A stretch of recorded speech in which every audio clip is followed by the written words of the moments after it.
মধ্যপ্রাচ্যের আকাশে মহাযুদ্ধের দামামা অপারেশন মিডনাইট হ্যামার এই নামেই ইরানের বিরুদ্ধে ইতিহাসের অন্যতম বৃহৎ এক সামরিক অভিযান চালিয়েছে যুক্তরাষ্ট্র। কোনো সাধারণ অভিযান নয়, ১২৫টিরও বেশি অত্যাধুনিক যুদ্ধবিমানের এক বিশাল বহর শনিবার একযোগে ঝাঁপিয়ে পড়ে ইরানের পারমাণবিক স্থাপনায়। এ নিয়ে বিশ্বজুড়ে ছড়িয়েছে তীব্র উত্তেজনা।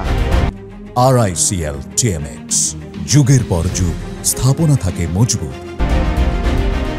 এই নজিরবিহীন হামলার অগ্রভাগে ছিল 7টি B-2 স্টিলথ বোমারু বিমান, যা শত্রুর রাডারকে ফাঁকি দিতে সক্ষম। প্রতিটি বিমান বহন করেছিল 2টি করে বাংকার বিধ্বংসী বোমা। কল্পনা করুন, প্রতিটি বোমার ওজন 30,000 পাউন্ড। এদের লক্ষ্য ছিল ইরানের পারমাণবিক কর্মসূচির কেন্দ্রবিন্দু ফর্দো, নাতানজ এবং ইস্পাহানের সুরক্ষিত স্থাপনাগুলো মাটির সঙ্গে মিশিয়ে দেওয়া।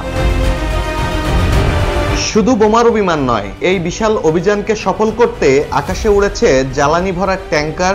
শত্রুর প্রতিটি পদক্ষেপ পর্যবেক্ষণে রেখেছে নজরদারি বিমান এবং সুরক্ষার জন্য ছিল অসংখ্য যুদ্ধ বিমানের ঝাঁক। এটি ছিল নিখুঁতভাবে সাজানো এক বিধ্বংসী পরিকল্পনা। পারমাণবিক ইরানকে রুখতে যুক্তরাষ্ট্রের এই ভয়াবহ সামরিক পদক্ষেপ বিশ্বকে এক নতুন সংকটের দ্বারপ্রান্তে দাঁড় করিয়েছে।